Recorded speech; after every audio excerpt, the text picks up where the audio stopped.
When species risk extinction, sometimes the only way to save them is to move them somewhere new. But here's the catch. What if the species you're trying to save ends up harming its new home? Think about that new home like a family dinner.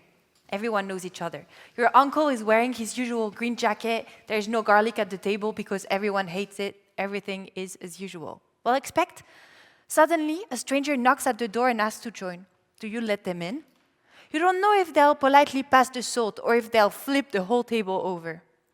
Plus, whether they fit in does not only depend on their own behavior. Think about it. Joining a tense dinner is very different from joining a happy one, and we all know that family dinners can go south, even when there's no strangers around. And ecosystems are even more complex. So yeah, telling the future is hard. That's why in my research, I don't try to find that one true future, but rather I try to find all the plausible ways that things could go. Think about what I'm doing, like creating thousands of simulations of the future, like parallel universes, all set up a bit differently.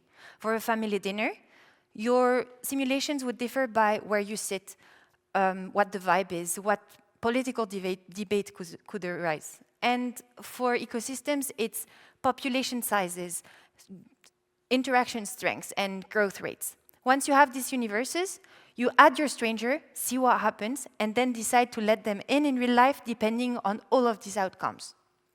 Say you made 5,000 simulations of your family dinner, and in 4,000 of them, your mother-in-law stormed out following the stranger's arrival. In real life, do you think you would let them in? Well, probably not if you like your mother-in-law. But if she storms out only once, then maybe you'd think about it if the stranger is really hungry and check up on her during dinner. That's the same logic for conservation translocations. So let me introduce tonight's potential guest, Sihek, a bright, beautiful kingfisher from Guam. Once common, these birds are now extinct in the wild and survive only in zoos, where they are slowly running out of time, out of space, and out of genetic diversity.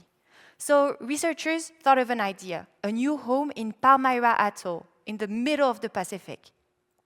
I made 5,000 simulations of Palmyra of the introduction. And the results? Sihek behaved.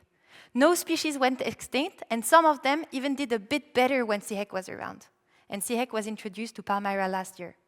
That's why these models matter. They tell you how risky these invitations are, whether to shut the door, put a new plate at the table, or hide the breakable dishes. Because for Sihek and species like it, this invitation can mean the difference between survival and extinction. Thank you very much.